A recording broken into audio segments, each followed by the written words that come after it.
belle personne éveillée en quête de vérité. Merci d'avoir été si nombreux hier pour la marche pour défendre nos droits et libertés. Ça se passait le 8 août. On a envoyé un communiqué de presse à 111 médias. Je ne sais pas s'ils ne savent pas lire, là, mais Radio-Canada nous a rebaptisés les manifestants anti-masques. Là, je ne sais pas comment vous le dire, on n'est pas anti-masque. On est surtout anti-masque obligatoire.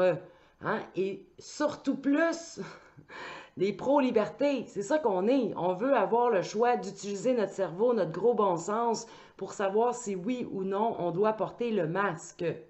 Est-ce que c'est clair? Moi, j'aimerais ça revenir sur la couverture médiatique qu'on a reçue de la part de TVA Nouvelles et du Journal de Montréal, où ils écrivent que nous étions des centaines de personnes. Je ne sais pas, est-ce que vous savez compter? Parce qu'on a des vidéos qui prouvent qu'on était bien plus qu'une centaine de personnes. Moi, je vais vous expliquer, j'ai été en contact directement avec le SPVM qui d'ailleurs a capoté. C'était la première fois qu'il se faisait applaudir à la fin d'une manifestation.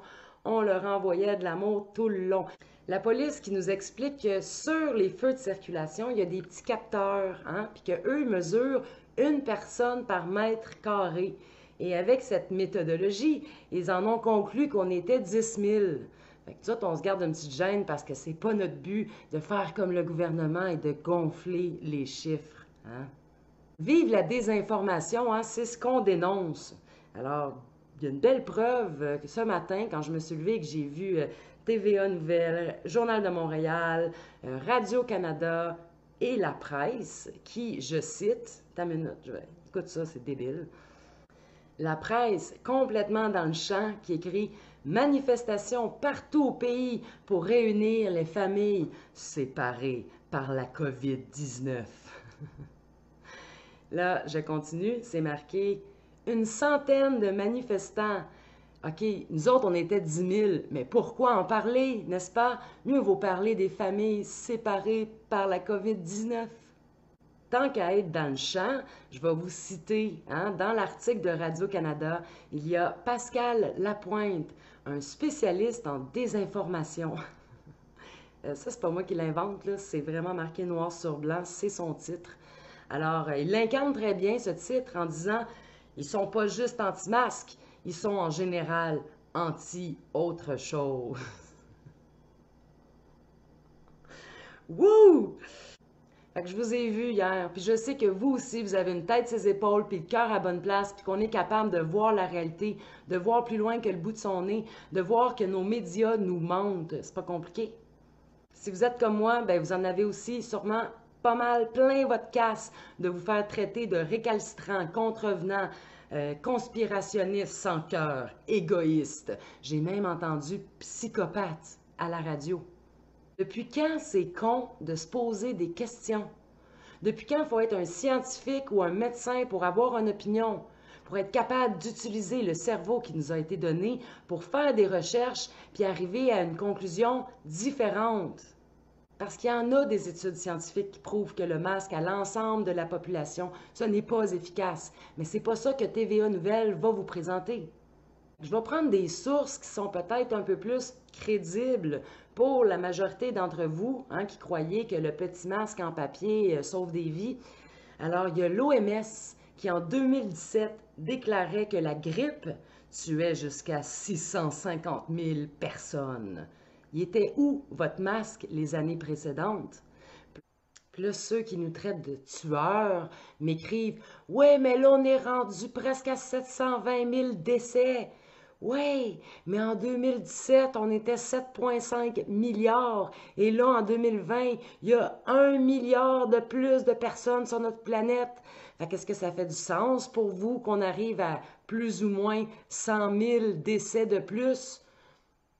Pour moi, ça en fait. Il y a des gens qui m'écrivent « Continue de tuer ». Ce que je trouve vraiment fascinant, c'est qu'il y a plein de gens qui aujourd'hui me traitent d'égoïste de ne pas porter le masque, qui 2 semaines avant le 18 juillet ne le portaient pas non plus. Selon l'Institut national de la santé publique au Québec, en date du 26 juillet, Je sais que ça date, mais depuis qu'ils ont revu leur méthodologie puis que les cas sont vraiment en baisse, ils font plus de tableau. Selon ce site, le 26 juillet, il y avait 2271 personnes atteintes de la COVID-19. Je ne sais pas si c'est utile de vous rappeler qu'on est 8,5 millions d'habitants au Québec. Fait que ça, si vous calculez comme moi, là, si on arrondit, mettons, à 3000, ce qui est presque 1000 de plus, là, ça fait que le méchant virus attaque près de 0,03% de la population à l'heure actuelle. En date du 7 août, le gouvernement du Canada nous annonçait sur son site qu'il y a eu 4 personnes qui sont décédées de la COVID. En une journée, 4 personnes. Ça peut sembler beaucoup pour certains, mais on est 38 millions d'habitants au Canada. Alors 4 sur 38 millions d'habitants, est-ce que c'est beaucoup pour vous? On dirait que la propagande de peur, là, payée par nos taxes en passant, fait beaucoup plus de ravages que le virus. Oui, parce que je ne sais pas si vous le saviez, là, mais la CAQ a investi 10 millions de dollars par mois depuis le début de la crise. Mars, avril, mai, juin, juillet, ça fait pas mal 50 millions de dollars. Ça, c'est sans compter le 45 millions de dollars qui a été offert à l'agence publicitaire Cossette pour nous divulguer des belles publicités anti-COVID. On l'a vu, hein? C'est pas drôle, ces pubs-là, là, ça fait vraiment peur.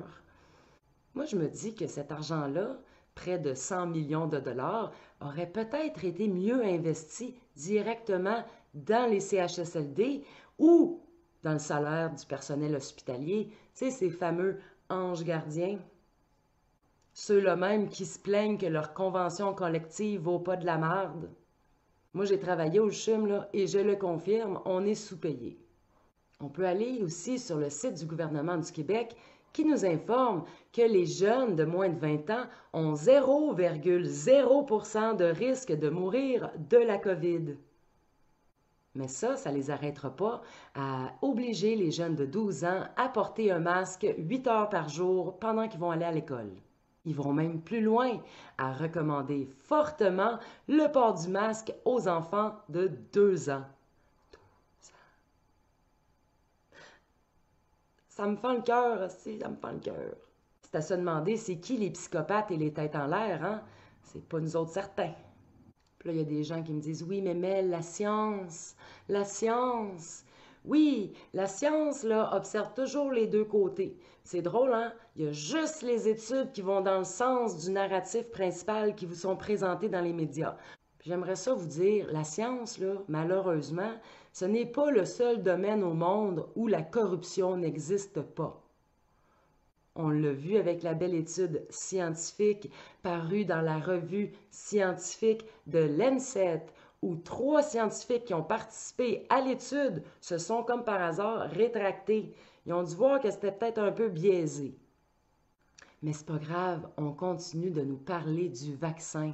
Mais moi, je vous invite vraiment à écrire sur Google la loi sur la santé publique au Québec et de regarder l'article 123 et 126 qui dit, noir sur blanc, que le gouvernement a le pouvoir de vous vacciner contre votre consentement.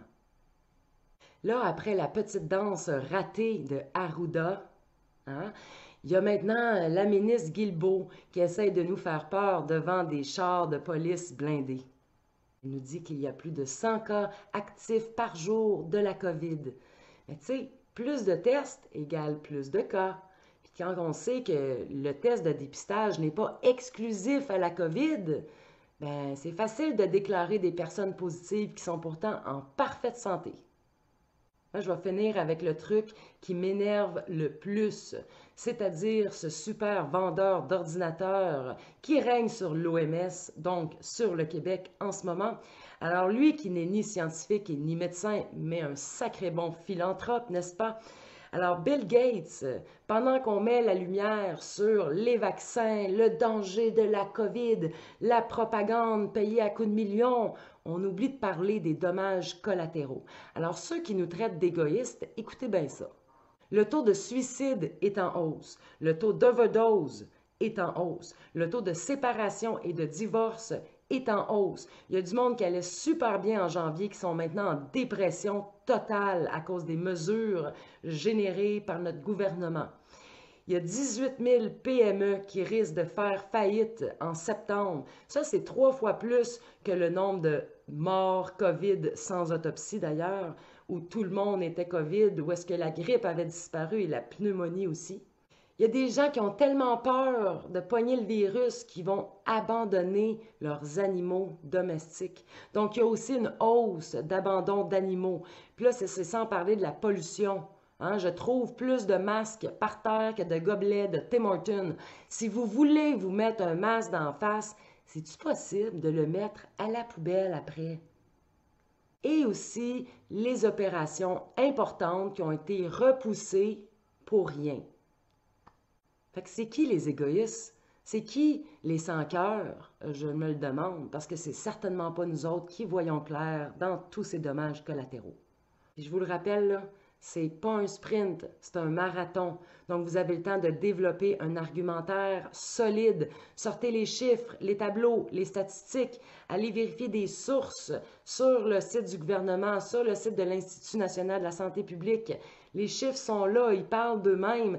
Allez à la source directement, puis vous allez le voir. Ça fait bien moins peur qu'ils disent.